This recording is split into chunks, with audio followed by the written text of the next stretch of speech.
만나서 반갑습니다. 행복한 주일 되기를 소원합니다. 한 번 더 인사할까요? 금년에 대박 나기를 소원합니다. 할렐루야. 오늘 지휘자님이 나를 울렸어요. 여러분, 우리 인생을 살아가면서 참 여러 가지 환경도 만나고 어려움도 만나기도 합니다. 추수감사주일을 맞이해서 참 지난 그러한 시간들을 돌아보는 그러한 기회가 되어지는데, 우리가 오늘 여기 앉아 있는 것, 우리가 여기서 하나님 앞에 예배하는 것, 우리가 서로 바라보고 찬양하고 예배하고 기도하는 것, 서로 인사하는 것, 이 모든 것들이 다 하나님의 사랑이요 하나님의 은혜인 줄로 믿습니다. 오늘 저는 이런 말씀의 제목으로 함께 은혜를 나누는데요, 하나님의 법궤와 다윗의 축복이라는 그런 말씀의 제목이에요. 추수감사주일을 맞이하면서 어떤 말씀을 준비할까라고 생각하다가 이 말씀을 하나님 주셔서 말씀을 전하는데, 금년 추수감사주일은 저에게 굉장히 의미가 있고 또 뜻이 있는, 또 감회가 새로운 그러한 추수감사주일인 것 같아요. 지난 주일날 제가 말씀을 전했던 것처럼 꿈같은 일을 이루시는 그러한 하나님, 여러분 우리의 삶 가운데에 하나님이 내가 알지 못하는 가운데도, 내가 생각하지도 못하는 가운데도 하나님이 역사하시고, 하나님이 붙잡아 주시고, 하나님이 끌어주시고, 하나님 함께 하시고, 하나님이 도와주시는 은혜가 있는 줄로 믿습니다. 지난 코로나 때에도 참 여러분들이 중환자실에서 신음을 하고 그렇게 힘든 시간들을 보냈을 때, 저는 하나님 앞에 할 수 있는 게 별로 없었어요. 하나님 앞에 이렇게 했습니다. 하나님, 긍휼히 여겨 주옵소서. 하나님 도와 주옵소서. 하나님 살려 주옵소서. 그렇게 기도할 수밖에 없더라고요. 그런데 그런 중에도 성도들 누구 하나 원망 불평하는 사람은 없었고, 누구한테 이렇게 왜 그러냐고 그렇게 말하는 사람도 없었어요. 그리고 다들 보면 이렇게 문자하고 서로가 위로하고 또 서로가 격려하고, 이런 모습들을 볼 때 참 우리 교회는 따라서 합시다. 중부제일교회는 좋은 교회. 할렐루야. 우리 옆에 인사합시다. 중부제일교회는 저력 있는 교회, 좋은 교회입니다. 할렐루야. 오늘 저와 여러분들 이 추수감사주일을 맞이해서 여기까지 오게 하시고 열매 맺게 하시고 지켜주신 그 하나님에 감사하며, 정말 우리의 삶 가운데에 동행하시는 그 하나님 앞에 감사와 찬양과 영광을 올려드리는 저와 여러분 되기를 주님의 이름으로 소원합니다. 오늘 말씀의 내용은요, 이런 내용이에요. 다윗이 하나님의 은혜 안에 믿음으로 살았어요. 참으로 다윗이 목동으로 있을 때 아주 보잘것없는 그런 사람 아니었겠어요? 근데 하나님이 특별히 이 다윗을 기름 부으시고, 하나님께서 이스라엘의 왕으로 세울 뿐만 아니라 유다의 왕으로, 그래서 유다의 왕과 이스라엘 통일 왕국의 왕을 이루게 하셨어요. 너무너무 하나님께 감사하고 또 너무 감격해서 내가 하나님 앞에 또 뭔가 할 수 있을까, 그러한 마음에 그의 꿈이 뭐냐면 성전을 건축하는 거예요. 평생 소원이 성전 건축하는 거예요. 하나님의 성전을 이제 지어서 하나님 앞에 올려드리는 것이, 이것이 다윗의 평생 소망이었어요. 그런데 그 성전을 짓기 전에 먼저 내가 하나님의 법궤, 저 성막에 있는 하나님의 법궤를 내가 다윗성, 이 성으로 내가 모셔서 하나님을 섬겨야 되겠다라고 그렇게 마음을 먹고 이제 시도를 했는데 1차는 실패합니다. 그래서 2차는 성공을 해서 이스라엘 백성들과 함께 축제 예배를 드리고 또 축하하고 또 떡과 고기를 서로 나누면서 축복의 시간들을 가졌던 것이 오늘 본문의 전체의 내용입니다. 다윗이 이 하나님의 법궤를 자기의 성으로 가지고 모셔오고자 하는 그 마음은요, 따라서 합시다. 하나님을 사랑하는 마음. 뭐 하는 마음? 하나님을 사모하고 하나님을 사랑하는 마음. 별것 아닌 이 다윗의 인생을 하나님께서 바꿔주신 거 너무 감사하고 감격해서 그 은혜에 감사해서 내가 조금이나마 하나님 어떻게 하면 더 사랑할 수 있을까, 어떻게 하면 내가 더 하나님을 가까이 갈 수 있을까라고 그렇게 고백하면서 하나님 앞에 이 법궤를 모셔오고자 하는 그런 마음이었습니다. 사람마다 하나님을 사랑하고 하나님의 은혜 안에 믿음으로 살려고 하는 그런 방법들이 다 다르죠. 어떤 사람은 하나님 앞에 예배를 집중해서 그 예배 시간에 하나님의 말씀에 집중함으로 하나님을 사랑하는 방법, 어떤 사람은 찬양을 통해서, 어떤 사람 봉사와 헌신과 충성을 통해서 하나님 앞에 사랑을 표현하는 그러한 모습도 있어요.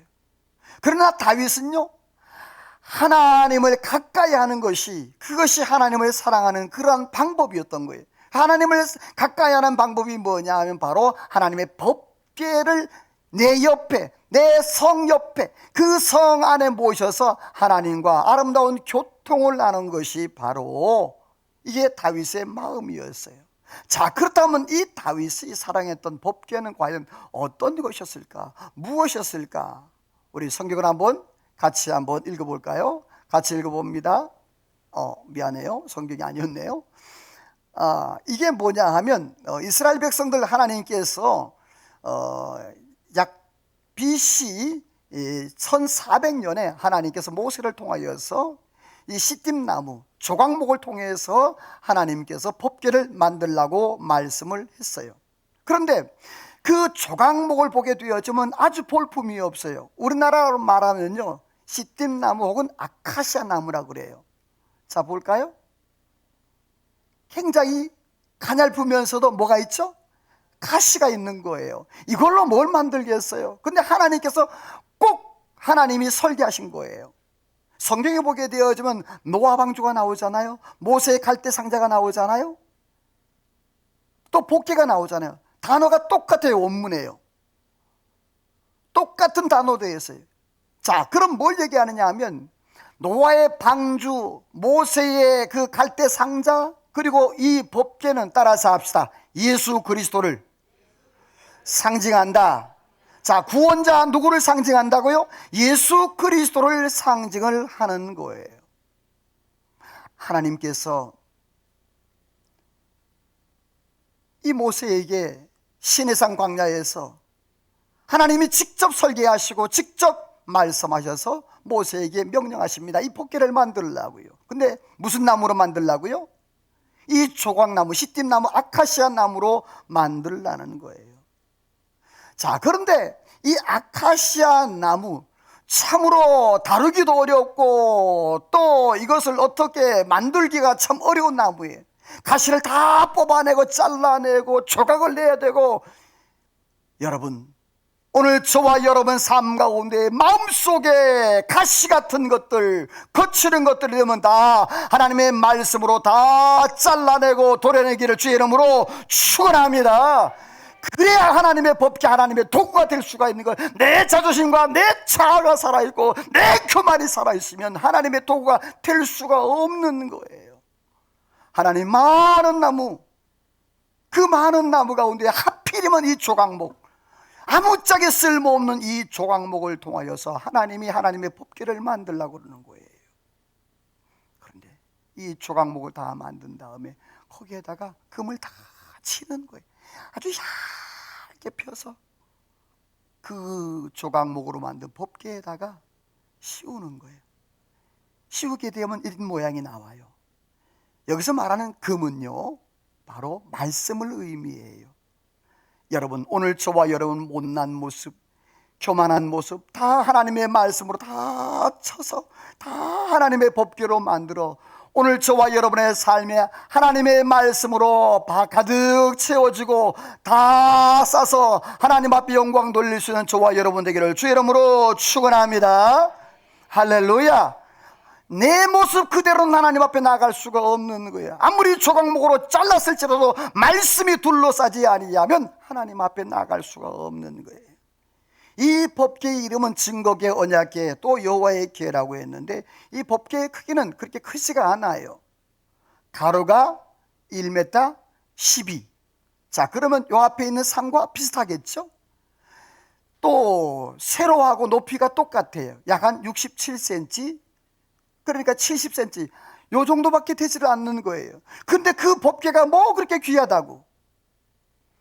그런데요, 이 이스라엘 백성들에게 있어서는 이 법궤는 하나님의 현존이었고 하나님의 능력이었어요. 이스라엘 백성들이요, 요단강을 건널 때에 그 법궤를 맨는 제사장들이 그 요단강에 발을 내디딜 때 여러분들이 요단강에 갈라진 줄로 믿습니다.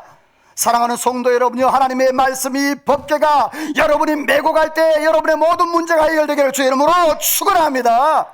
여리고가 무너졌습니다. 오늘 저와 여러분의 삶 가운데 모든 막힌 문제들이 다 하나님의 법궤 말씀으로 말미암아 예수 그리스도로 말미암아 해방되어지고 문제가 다 해결되는 은혜가 있기를 주의 이름으로 축원합니다. 그런데 중요한 것은요, 이 법궤는요 메고 가야 됐어요. 이 법궤는 하나님의 명령과 하나님의 말씀을 듣는 장소라고 했는데, 빨간색만 한번 읽어볼게요. 시작. 두 그룹 사이에서 내가 이스라엘 자손을 위하여 내게 명령할 모든 일을 내게 이르리라.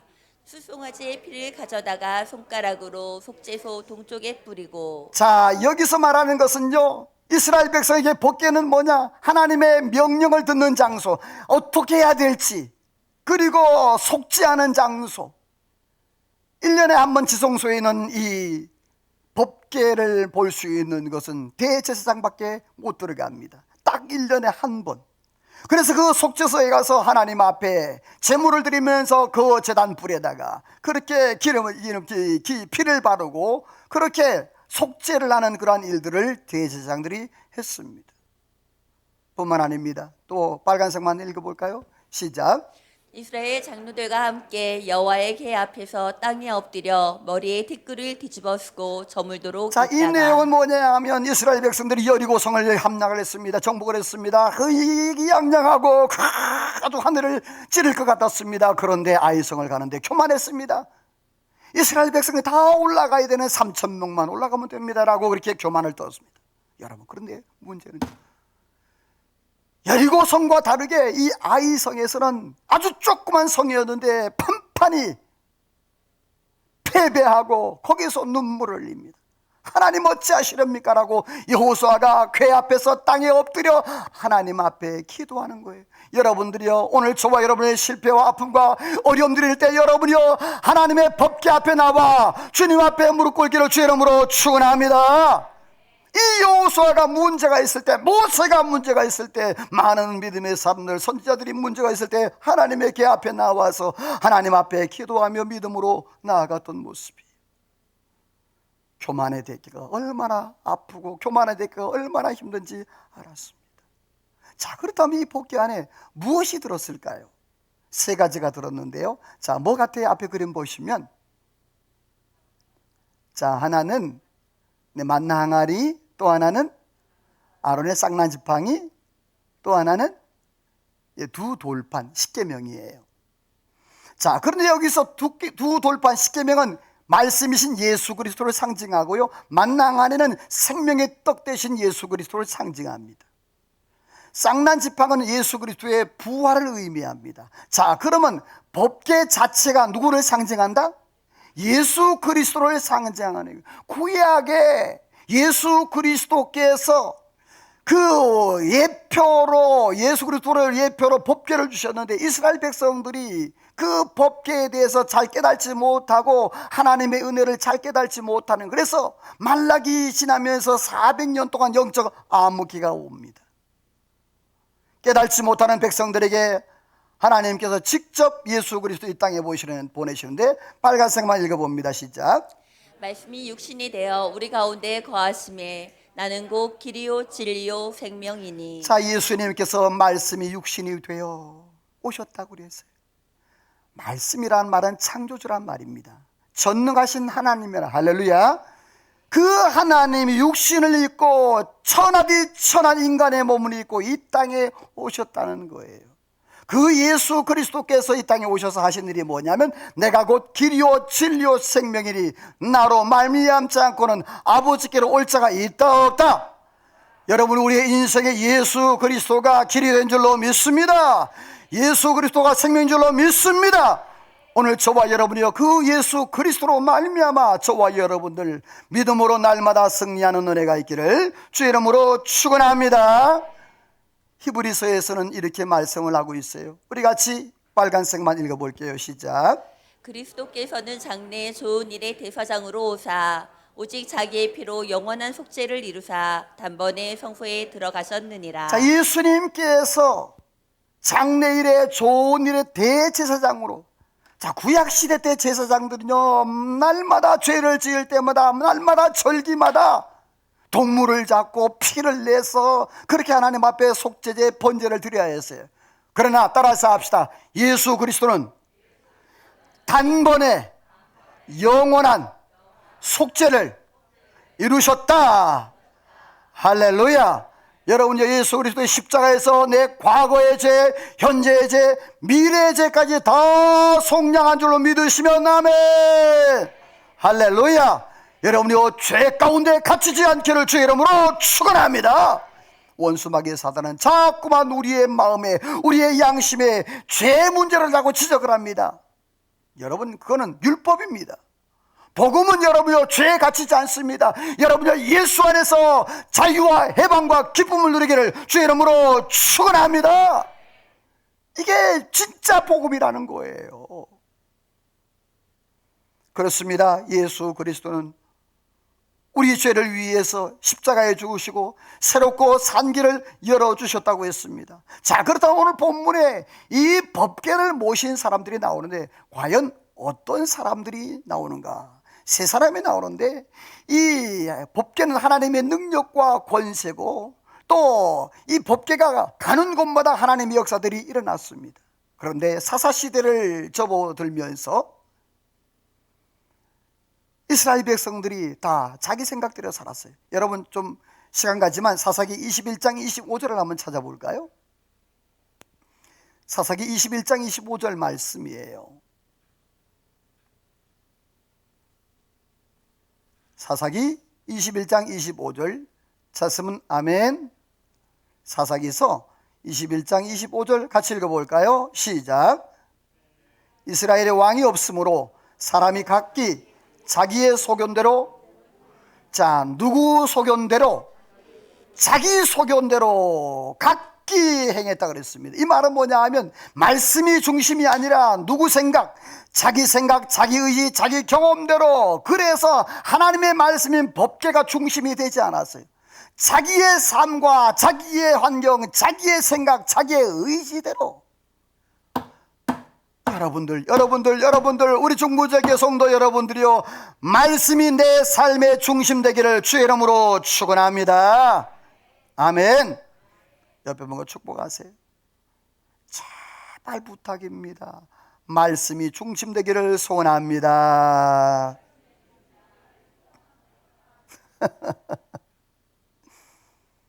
말씀을 알아야 중심 되지. 성경을 읽어야 되지.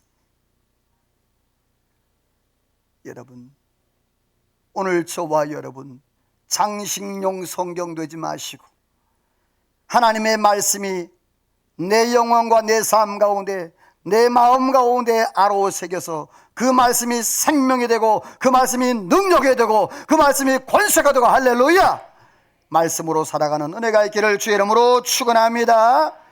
근데 이 법궤 이동 통로를 한번 볼까요? 이동 경로가 이렇게 많아요. 여러분, 원래 이 법궤는 모세 이후에 어디 있었죠? 성막이 있었어요. 그런데 지금 사사기 이후에 자기 생각, 자기 뜻대로 살았던 그 시대부터 시작해서 이 법궤가 수없이 움직여요. 성막이 있어야 할 그 하나님의 법궤가 말입니다. 실로 갔다가 에베네셀 갔다가 아스돗, 가드, 에글론, 또 베세메스, 기럇 여아림, 오베데돔, 다윗성, 이제 솔로몬 성전에 들어가기까지 지도를 보시면 이렇게 뺑뺑뺑뺑 돌면서 하나님의 법궤가 움직였습니다.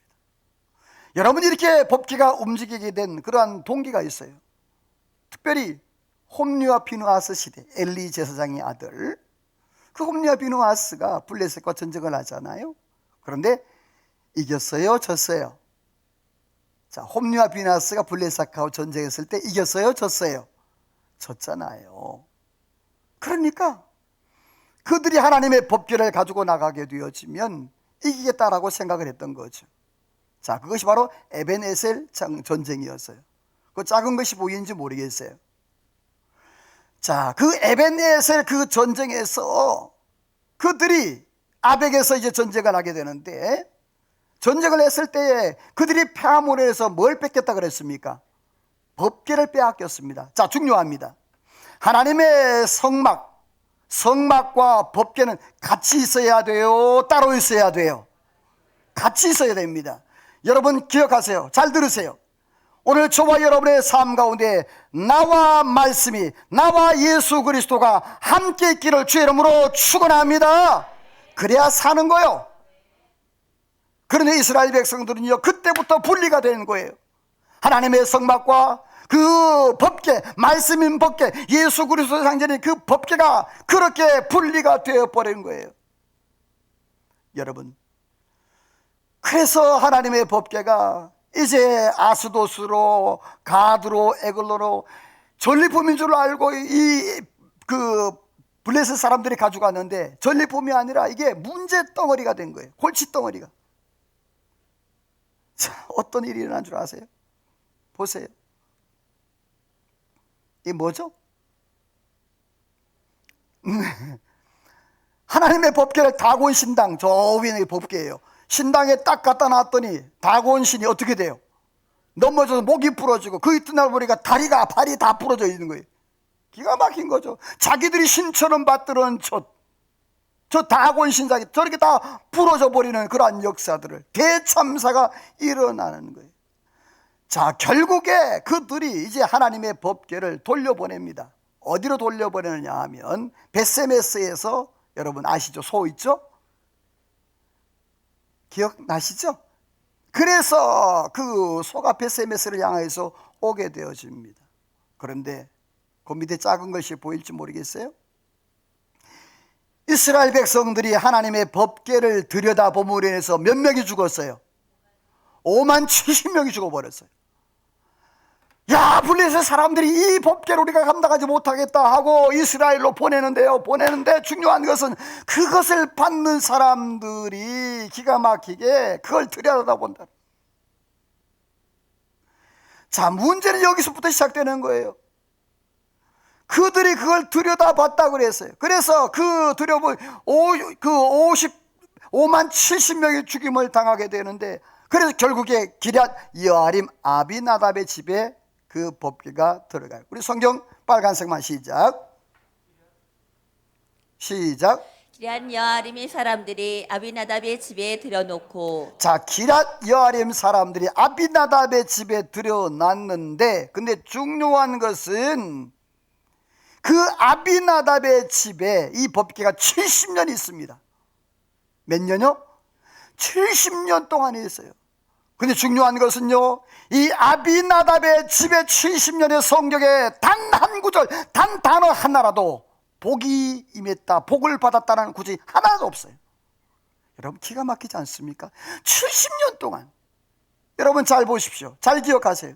내가 신앙생활 20년, 30년, 아니 100년을 했을지라도 하나님의 법궤가 떨어져 있고 예수 그리스도와 떨어져 있다면 하나님의 복이 임할 리가 없는 거예요. 사랑하는 성도 여러분, 주님과 동행하시기를, 주님과 함께 하시기를 주의 이름으로 축원합니다. 왜냐하면 하나님께서 이 법궤를 주신 목적이 있는 거예요. 뭐냐? 내가 너희와 동행하기를 원한다, 내가 너희와 함께 하기를 원한다는 그러한 동행의 사인이었던 거예요. 그런데 이스라엘 백성들은 그 하나님의 법궤를 자꾸만 멀리 돌리는 그러한 안타까운 모습 뿐만 아니라 아들이 죽는 저주까지, 우사가 법궤를 만짐으로 인해서 어떻게 되죠? 죽습니다. 만약에 여러분의 자녀들이 교회 일 하다가 무슨 일을 당해서 그럴 리 없지만 이 세상을 떠났어요. 여러분 그랬을 때 여러분은 어떻게 했습니까? 원망하고 불평하지 않겠습니까? 너무 기가 막힌 사실 아니겠어요? 이 아비나답도 똑같았을 거예요. 하나님을 섬기는데 하나님을 섬기다가 죽었어요. 그것도 여러분 법궤를 나르는데 법궤를 운반하는데 끝나곤 그 마당에 들을 때 이 법궤가 굴러가니까 우사가 뭐 어떡하죠? 잡으려고 했어요. 자 보세요. 법궤를 잡는 게 잘못이에요? 안 잡아야 되는 거예요?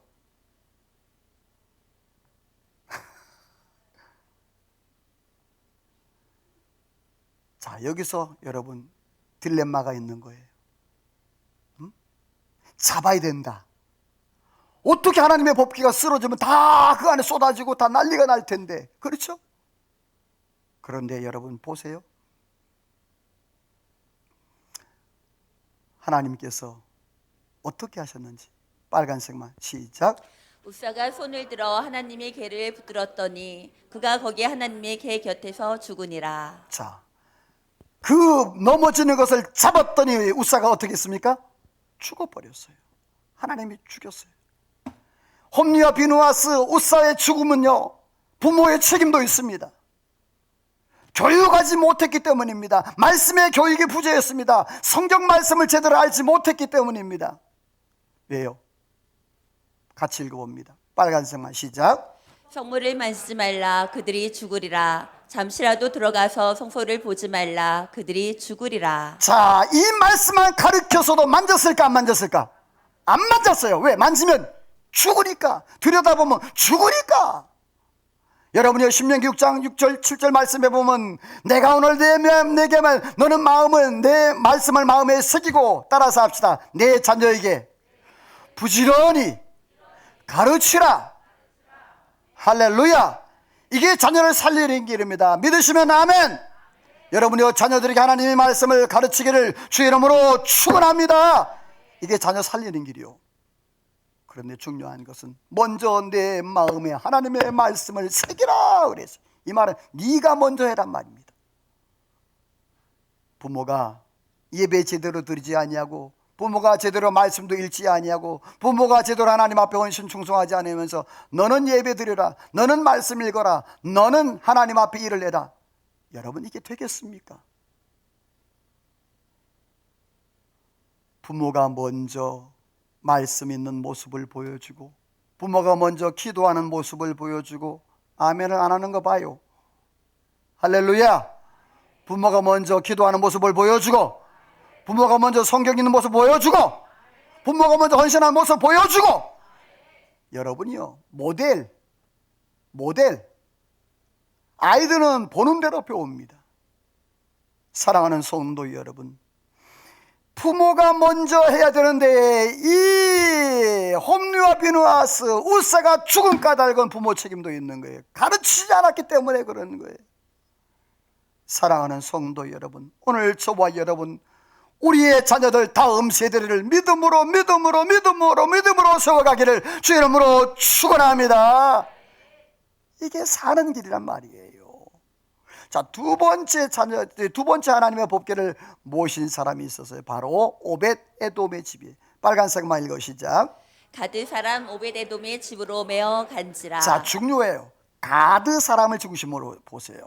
자, 가드는 어디예요?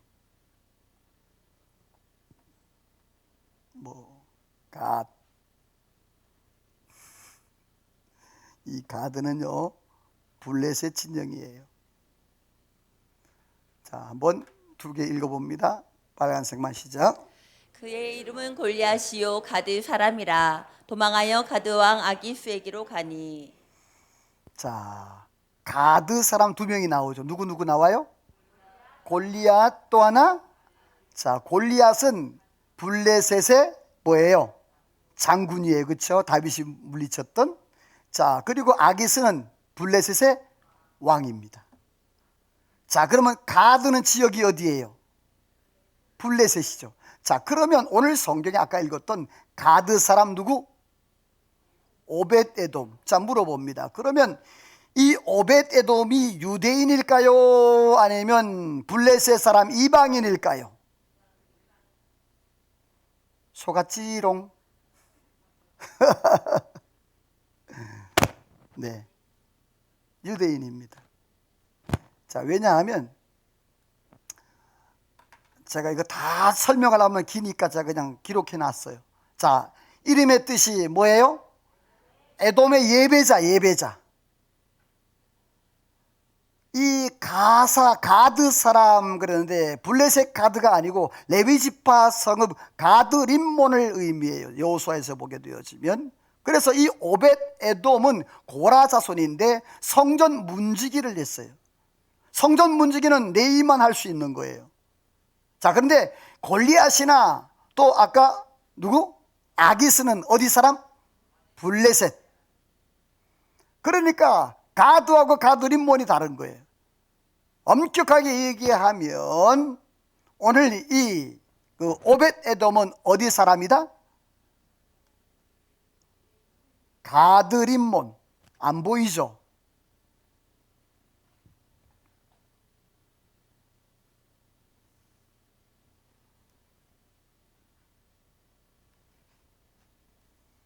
빨간 게 뭐냐 하면 레위 지파들이 기업으로 받았던 그런 도피성 성읍들이에요. 그러니까 그 지역마다 가서 레위인들이 거주했던 그러한 지역들을 표시한 거예요. 자, 그래서 가드 림몬에도 레위인이 있었는데 그 중에 한 사람이 누구다? 오늘 본문에 나온 오벳 에돔이라는 사실이에요. 할렐루야. 자, 그러면 여러분 보세요. 이 오벳 에돔이 유대인일까요? 아니면 이방인일까요? 아까 이방인이라며. 여러분, 그렇습니다. 이 오벳 에돔, 다윗은요 우사 사건이 있은 다음에 하나님의 법궤가 두려웠고요 어떻게 할 줄 몰랐습니다. 그래서 사람을 찾다 가장 신실하고 이 위기 가운데에서 이것을 잘 수습할 수 있는 정말 믿는 사람을 찾은 거예요. 그 사람이 누구? 오벳 에돔입니다. 할렐루야. 은둔의 믿음의 사람이었던 것입니다. 그 위기 상황 가운데 우사 사건으로 인해서 그 모든 것이 다 멈춰버린 상태. 이 상태에서 다윗이 정말 믿고 맡길 수 있었던 사람이 바로 이 오벳 에돔입니다. 여러분 생각을 해보시죠. 우사 사건이 바로 있었습니다. 그런데 여러분 같으면 그 법궤를 여러분의 가정으로 모시고 오겠어요? 안 모시고 오겠어요? 아마 대부분 두려워할 거야. 우리 아들 죽을 수도 있어. 큰일 날 수도 있어. 그런데 중요한 것은요, 오벳 에돔은 결단합니다. 하나님의 법궤를 가져오기로, 모셔오기로. 사랑하는 성도 여러분, 때로는 인생에 있어서는 결단해야 될 때가 있어요.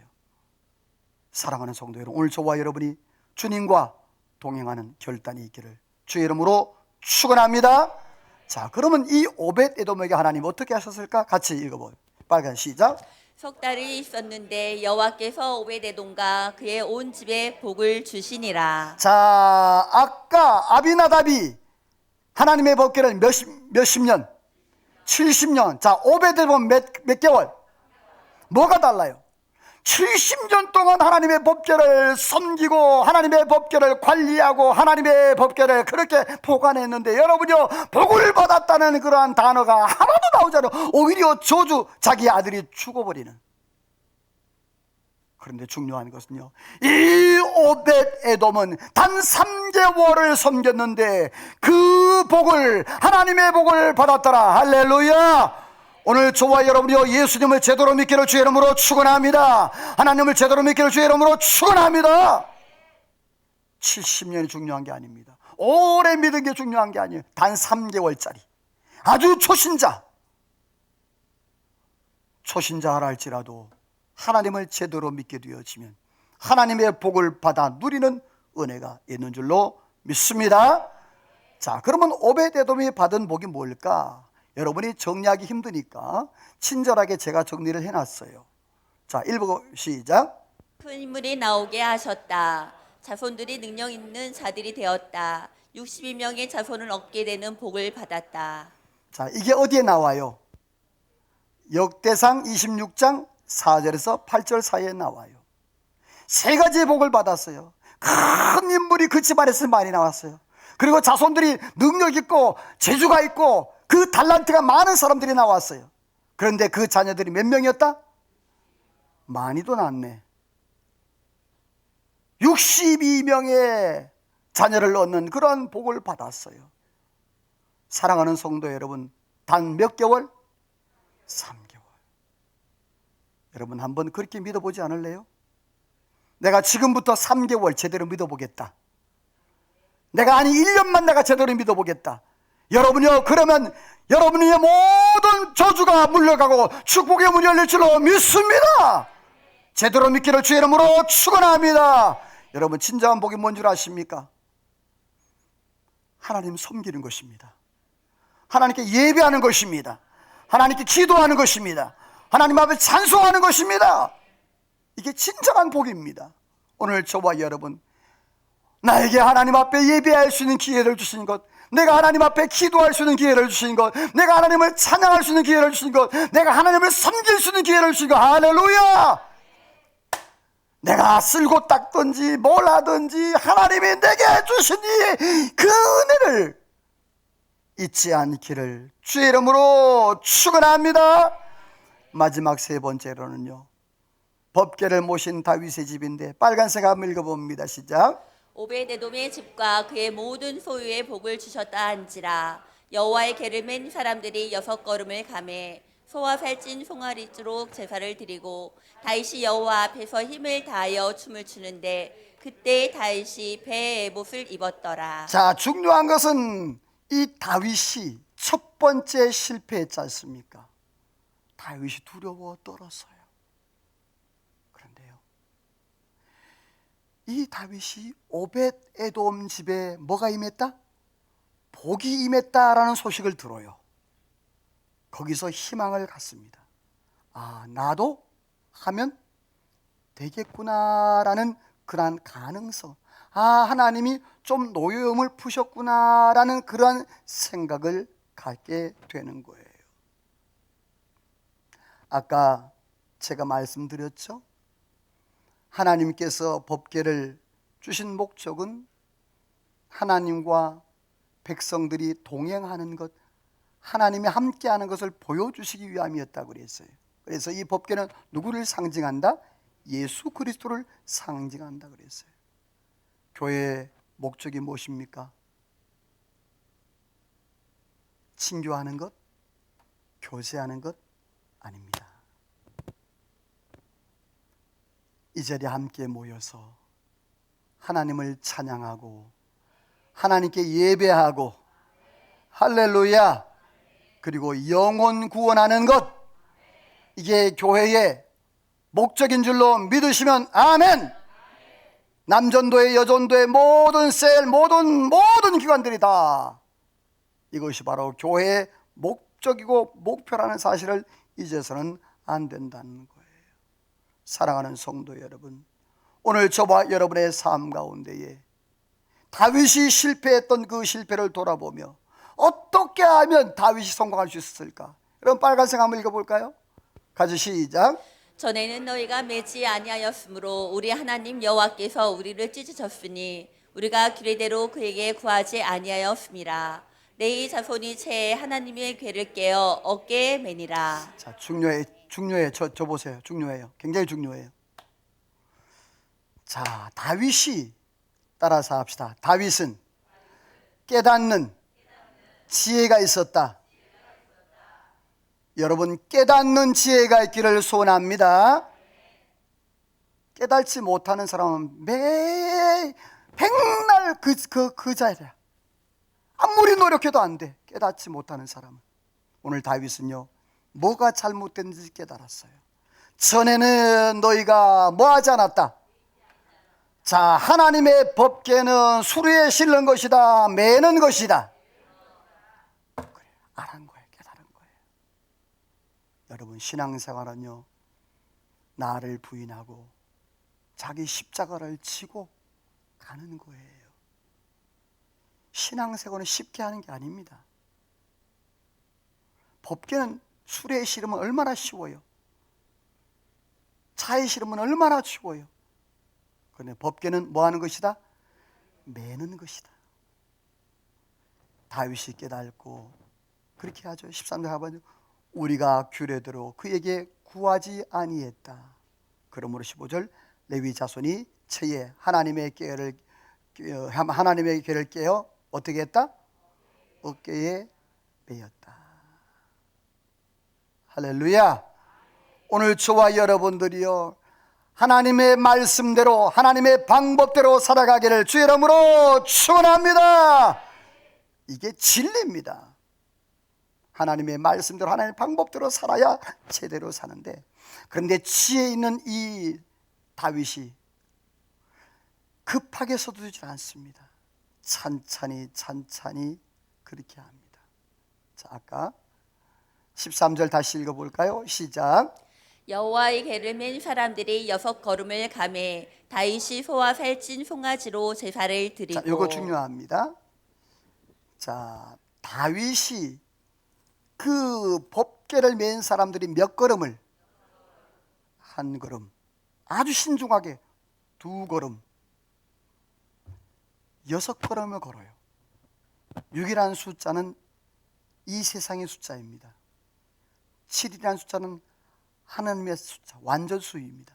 그런데 중요한 것은 6에서 7을, 자, 분명히 한 걸음 더 나가면 7, 7걸음이잖아요. 그런데 다윗이 나가요, 안 나가요? 안 나가고 중간에 하는 게 있어요. 뭡니까? 그렇죠. 다윗이 살찐 송아지를 잡아서 하나님 앞에 뭐 했다? 제사 드렸다. 왜 했을까? 이것은 바로 하나님 앞에 회개하는 겁니다. 완전한 하나님 앞에 나아가기 전에 먼저 저와 여러분 6걸음, 인간의 그 숫자에서 하나님의 숫자로 나아가기 전에 먼저 하나님과의 관계, 영적인 관계가 풀려지기를 주의 이름으로 축원합니다. 하나님 앞에서 이 다윗이 얼마나 지혜롭게 하는, 얼마나 하나님 앞에 조심스럽게 그렇게 행동하는지 몰라요.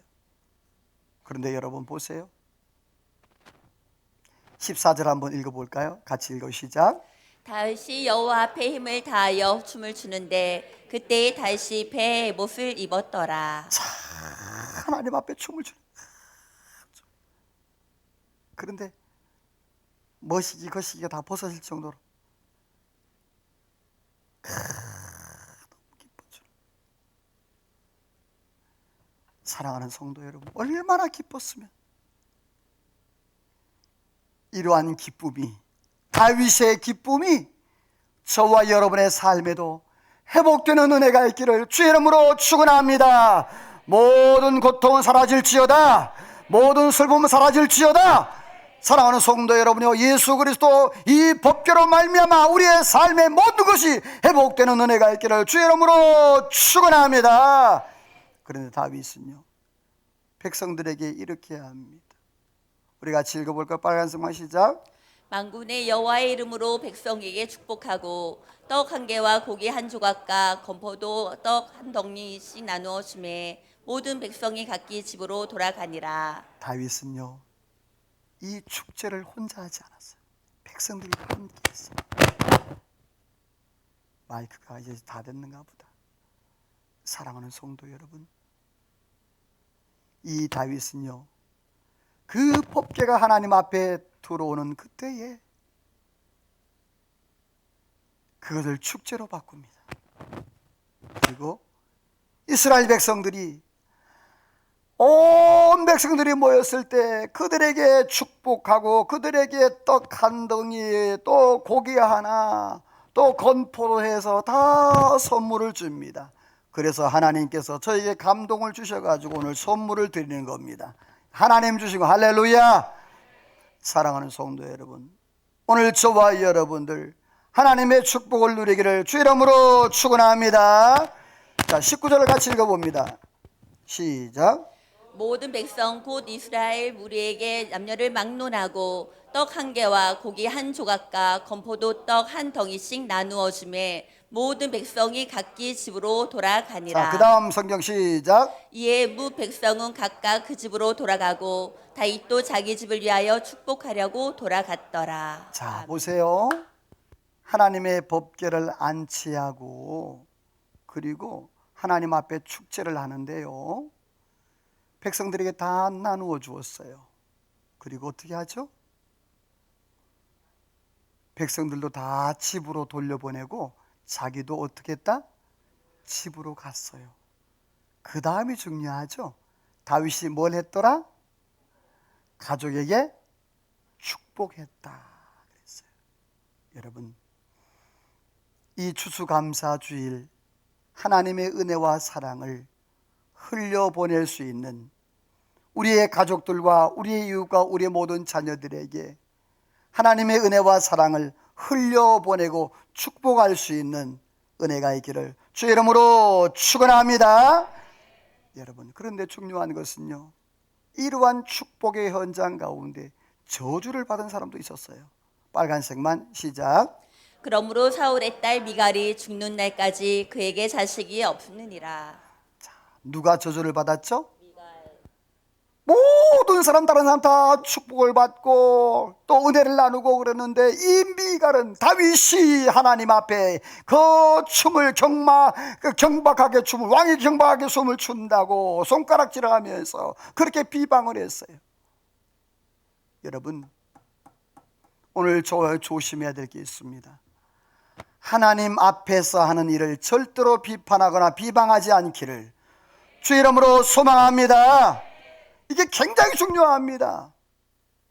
다른 사람 다 복을 누리고 축복을 누리는데 이 미갈 한 사람만 다 저주를 받는 거예요. 일평생 늙어 죽을 때까지 자손이 없어서.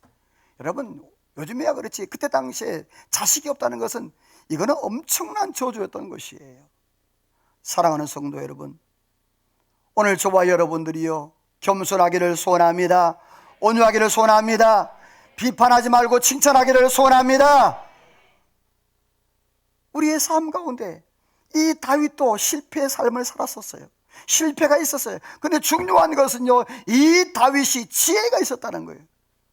그 실패를 성공으로 바꿀 수 있었던 것은 바로 오벳에돔을 주시했다는 겁니다. 오벳에돔이 어떻게 했다는 것, 3개월 만에 어떻게 복을 받았다는 것을, 그리고 다윗이 자기가 잘못한 것을 인정하고 그걸 고쳤다는 거예요. 사랑하는 성도 여러분, 말씀을 맺습니다. 우리의 삶 가운데 혹시라도 내가 하나님의 말씀에 빗나가고 예수 그리스도에 빗나가고 그러한 부분이 있습니까? 오늘 저와 여러분이요, 주님과 하나 되고 주님과 동행하고 그 법궤가 내 안에 들어와 하나님의 말씀이 예수 그리스도가 내 안에 들어와 내 삶 가운데 주인 되시고 내 삶 인도하시는 역사가 있기를 주의 이름으로 축원합니다. 하나님 앞에 찬양하며 기도로 나갑니다. 오늘도 주님, 하나님의 마음이 내게 있기를 원합니다. 하나님의 마음이 내게 있기를 원합니다.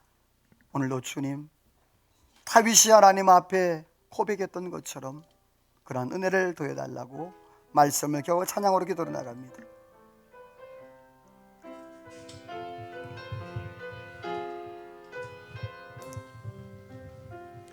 아버지, 당신의 마음이 있는 곳에 나의 마음이 있기를 원해요.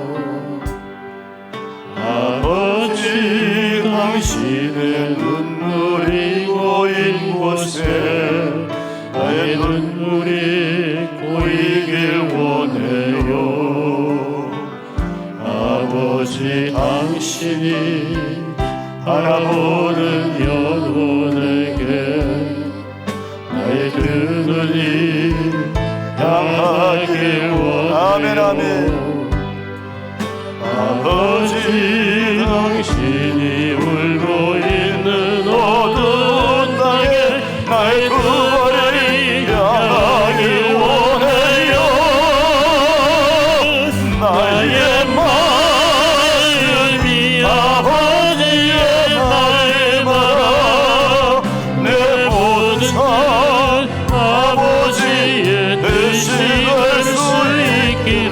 나의 온몸이 아버지의 마음 알아 내 모든 삶 당신의 삶 다시 한번 고백합니다. 나의 마음에 나의 마음이 아버지의 마음 알아 내 모든 뜻 아버지의 뜻이 될 수 있기를 나의 온몸이 아버지의 마음 알아 내 모든 삶 당신의 삶을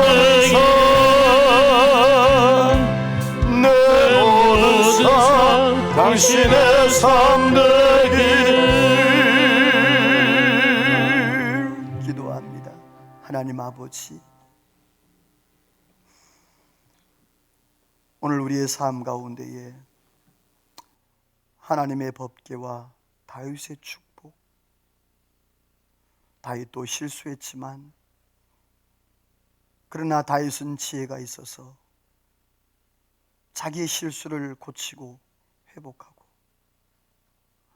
오베데돔은 위기의 순간이고 절체절명의 순간이었지만 결단을 통하여서 하나님의 축복을 누렸습니다. 하나님, 한 번 인생을 살아가면서 예수님을 이때 제대로 믿어볼 수 있는, 그래서 하나님의 축복을 한번 누려볼 수 있는 그러한 삶을 살아가도록 은혜를 더하여 주옵소서. 하나님에게 한 축복이 함께할 줄로 믿고, 지금은 우리 구주 예수 그리스도의 은혜와 하나님 아버지의 그 크신 사랑하심과 성령의 감동감화 충만 역사 인도 축복하심의 은혜가 오늘도 말씀을 듣고 그 말씀을 내 마음에 새겨 깨달아 실천하여 하나님 주신 그러한 복을 누리며 살기로 마음에 다짐하고 돌아가는 이 자리에 모인 모든 성도들과 저들 가정하는 모든 일과 나라와 민족과 온 교회 위에, 우리 중부제일교회 위에 이제로부터 영원토록 함께 있을지어다. 아멘.